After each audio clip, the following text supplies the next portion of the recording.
பிரியமானவர்களே, இன்றைய தினம் அண்ணா நீதிமொழிகள் 30ஆம் அதிகாரம் 28ஆம் வசனம்.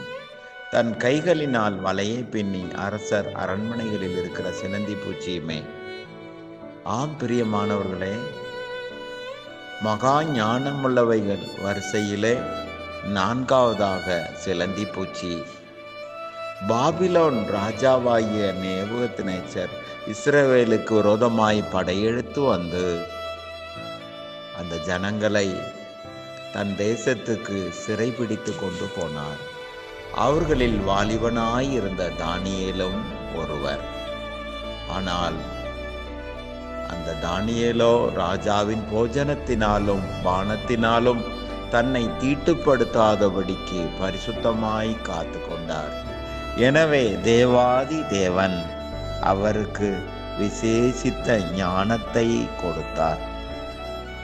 சகல எழுத்திலும் ஞானத்திலும் அறிவையும் சாமர்த்தியத்தையும் கொடுத்தார். 10 மடங்கு சமர்த்தராக தானியேலை தேவன் உயர்த்தினார்.